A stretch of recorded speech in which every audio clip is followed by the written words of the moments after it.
আজ আমরা জানব ওভারিয়ান সিস্ট সম্বন্ধে। আপনার কি তলপেটে ব্যথা হয়? তলপেটের ডান দিকে অথবা বাঁদিকে ব্যথা হয়? আপনার কি মেন্স অনিয়মিত হয়? আপনার কি যখন আপনার মেন্স হয় সেই সময় কি প্রচণ্ড পেটে ব্যথা করে? অথবা আপনার মেন্স আরম্ভ হলে কি থামতে চায় না? হ্যাঁ, এগুলো সবই ওভারিয়ান সিস্টের লক্ষণ হতে পারে। তাই ওভারিয়ান সিস্ট সম্বন্ধে আজকে আপনাদের আমি জানাবো। আমার এই ভিডিওটি লাস্ট পর্যন্ত দেখবেন। অবশ্যই কিছু আমি ওষুধ তো বলবই, সঙ্গে কিছু পথ্য বলবো এবং কিছু আপনাকে টিপস দেবো যার মাধ্যমে ওভারিয়ান সিস্ট একদম সম্পূর্ণ নিরাময় হবে। একবার যদি সেরে যায় হোমিওপ্যাথিতে আর হওয়ার চান্স থাকে না। এবার আমি জানাই যে আমার এই চ্যানেলটি আপনি অবশ্যই সাবস্ক্রাইব করুন এবং ফলো করুন। যদি আপনার এই ভিডিওটি ভালো লাগে, আপনার কোনো নিকট আত্মীয় পরিজনকেও আপনি শেয়ার করতে ভুলবেন না। আপনার কাছে হয়তো একটি ১ সেকেন্ডের ব্যাপার, কিন্তু এটি যদি আমার কাছে একটি অনুপ্রেরণা যোগাবে।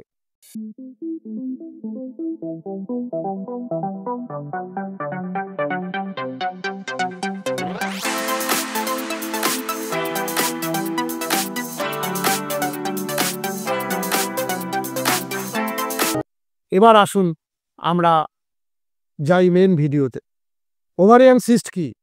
ওভারিয়ান সিস্ট হলো এক ধরনের আমাদের যে ওভারি বা ডিম্বাশয়ের ভেতরে যে ফলিকুল থাকে, সেই ফলিকুলগুলো বড় হয়ে গিয়ে অনেক সময় ফাটে না। তখন একটা সিস্টের মতো আকার ধারণ করে। ওভারিয়ান সিস্ট ২ রকমের হয়, একটি ফাংশনাল সিস্ট আর একটি হচ্ছে প্যাথোলজিক্যাল সিস্ট। ফাংশনাল সিস্ট মূলত হরমোনাল কারণে হয়। যাদের ধরুন female hormone, LH hormone, FSH hormone এবং এইসব কারণেও হয়। আবার বংশগত কারণেও হতে পারে। আর প্যাথোলজিক্যাল সিস্ট যেগুলো ধরুন আ রোগের কারণে হয়েছে, মানে ডিম্বাশয় থেকে ডিম্বাণু বেরিয়েও ওটা ফেটে যায়নি পরে, সেই কারণে হতে পারে। আবার ডিম্বাশয় থেকে ডিম্বাণু না বেরোনোর জন্য ওখানে সিস্ট তৈরি হতে পারে। আবার যাদের এন্ডোমেট্রিওসিস আছে জরায়ুতে, সেইখান থেকে কিছু কোষ ওই ওভারিতে দিয়ে ওখানে আবার সিস্টের আকার ধারণ করে, সেদিকেও চকলেট সিস্ট বলে। এছাড়াও ডার্ময়েড সিস্টও আছে। তা এই ওভারিয়ানে এত রকমের সিস্ট আছে। তো এই সিস্টগুলো থেকে আপনি কিভাবে মুক্তি পাবেন? এবার আপনি তো জানলেন যে ওভারিয়ান সিস্ট হয়েছে। এবার কিভাবে বা আপনি কি পরীক্ষা করলে জানবেন যে আপনার ওভারিয়ান সিস্ট এটি কনফার্ম হবে? হ্যাঁ, আপনি আল্ট্রাসোনোগ্রাফি করতে পারেন। আল্ট্রাসোনোগ্রাফি কোডের মাধ্যমে আমরা জানতে পারি যে ওভারিতে সিস্ট আছে এবং কি ধরনের সিস্ট আছে সেটাও জানতে পারি। আরেকটি আছে, আপনি হরমোনাল টেস্ট করতে পারেন। হরমোনাল, ফিমেল হরমোনাল অর্থাৎ হিস্ট্রোজেন যদি বেশি থাকে সেক্ষেত্রেও হতে পারে। ইনসুলিনের মাত্রা যদি ক্ষরণ যদি কমে যায় সেক্ষেত্রেও হতে পারে।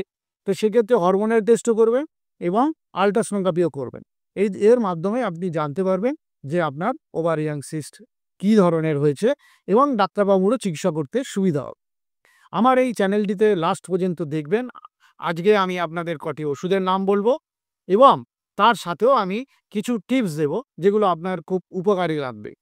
এবার আমি আপনাদের জানাই ওভারিয়ান সিস্ট হলে কি লক্ষণ হয়, কোন জায়গায় আপনার কি কষ্ট হবে বা কি নিয়ে। ওভারিয়ান সিস্ট মূলত আমাদের তলপেটে ২ সাইডে মেয়েদের ২টি ওভারি থাকে। এই ওভারির মধ্যেই এই সিস্ট তৈরি হয়।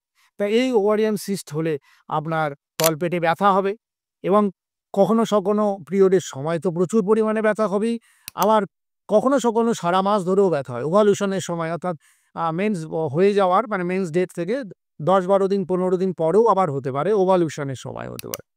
এই ছাড়াও মিলনে ব্যথা হবে। এছাড়াও আপনার প্রচুর ব্লিডিং হবে। কখনো ব্লিডিং আরম্ভ হলে বন্ধ হতে চাইবে না। আবার দেখা গেল যে অনিয়মিত, মানে ১ মাস হলো, ২ মাস ৩ মাস হলো না, এই রকমও দেখা যাবে। তখনই আপনি একটি ডাক্তারের পরামর্শ নিয়ে, ডাক্তারবাবু সাজেশন করলে তখন আপনি আল্ট্রাসাউন্ড করে নেবেন এবং একটা অভিজ্ঞ ডাক্তারের পরামর্শ নিয়ে হোমিওপ্যাথি ওষুধ খাবেন। একদম আপনি এই রোগ থেকে মুক্তি পাবেন। মনে রাখবেন ওভারিয়ান সিস্টের কারণও কিন্তু বন্ধ্যাত্বও হতে পারে। কারণ ওভারি থেকেই তো ডিম্বাণুটা বেরোয়। যদি ডিম্বাণু নাই বেরোয় তাহলে কি করে নিষেক হবে এবং বাচ্চা আসবে? তো সেক্ষেত্রে আপনাকে ওভারিয়ান সিস্টকে অবহেলা করলে চলবে না। ওভারিয়ান সিস্ট কিন্তু অনেক সময় সাইলেন্টও থাকে। মানে আমি যে লক্ষণগুলো বলেছি সেগুলো ছাড়াও কিন্তু হতে পারে।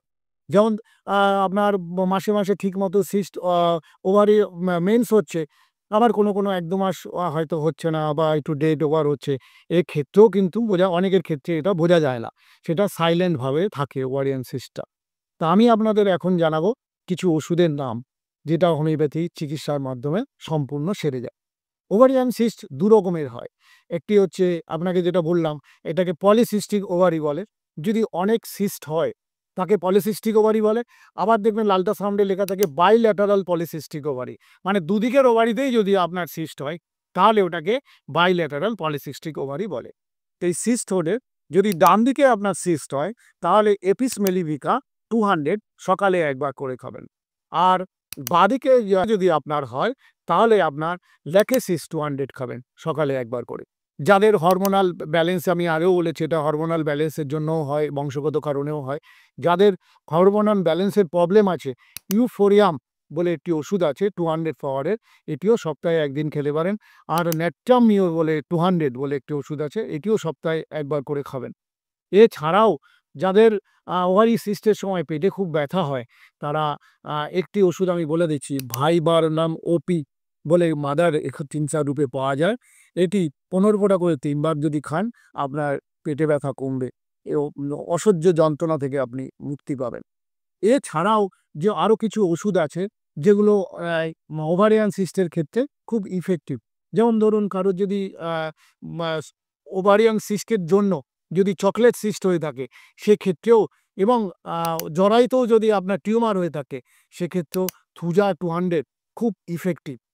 আরেকটি ওষুধের নাম বলছি যেটার ক্ষেত্রে আমি কিছুক্ষণ আগেই বললাম, চকলেট সিস্ট। চকলেট সিস্টের ক্ষেত্রে এবং আর সঙ্গে যদি আপনার ইউটেরাসেও যদি ফাইব্রয়েড থাকে, অরাম মিওর ন্যাট, অরাম মিওর ন্যাট 3x যদি 3 বার 2টি করে বড়ি খান, আপনার ওভারি সিস্টও কমবে এবং আপনার জরায়ুর যে ফাইব্রয়েড বা টিউমার হচ্ছে সেটিও কমবে। তবে আপনি কিন্তু অবশ্যই কোনো একটি বিশেষজ্ঞ হোমিওপ্যাথি ডাক্তারের পরামর্শ নিয়েই এই ওষুধগুলো খাবেন। যাতে আপনার ওষুধগুলো ডাক্তারবাবু সঠিক নির্বাচন করলে, হোমিওপ্যাথি ওষুধ আপনি জানেন নিশ্চয়ই যে রোগের এবং মানুষের প্রতিটি মানুষের ক্ষেত্রেই আলাদা করে হয়। সেজন্য ডাক্তারবাবু যেরকমভাবে সাজেশন করবেন সেভাবে চলবেন। আর এ তো গেল ওষুধের কথা। আর বললাম আমি যোগা। যোগা আর নিত্য যদি আপনি যোগা করেন বা ধরুন আপনি নিত্য যদি প্রাণায়াম করেন, তাহলেও আপনার এই ওভারিয়ান সিস্ট অনেক ক্ষেত্রে কমে যাবে। এছাড়াও আপনি রোজ যদি 30 মিনিট করে হাঁটতে পারেন তাহলেও আপনার খুব উপকার। এছাড়াও আপনি জাঙ্ক ফুড একদম খাবেন না, একদম। আর ওজন সবসময় কম রাখার চেষ্টা করবেন। একটি একটি বিষয় যেটা আছে, যাদের মনে হয় দিন, দিন স্থূল হয়ে যাচ্ছে, তাদের অবশ্যই থাইরয়েড চেক করা দরকার। থাইরয়েডের জন্য অনেক সময় এটাও মানুষের শরীর স্থূল হয়ে যায়, যে কারণে হরমোনের ব্যালেন্সও নষ্ট হয়, ইমব্যালেন্স হয়ে যায়। আমি আপনাদের যতটুকু পারলাম আমি আমার ভিডিওর মাধ্যমে ওভারিয়ান সিস্ট সম্বন্ধে জানালাম। আপনার ভিডিওটি ভালো লাগলে অবশ্যই শেয়ার করুন আপনার প্রিয়জনকে, তাদের অনেক উপকার হবে। এবং লাইক করতেও ভুলবেন না, বেল আইকন টিপে রাখবেন যাতে আপনি পরবর্তী ভিডিও আসলেই আবার পাবেন। ধন্যবাদ, ভালো থাকুন, সুস্থ থাকুন।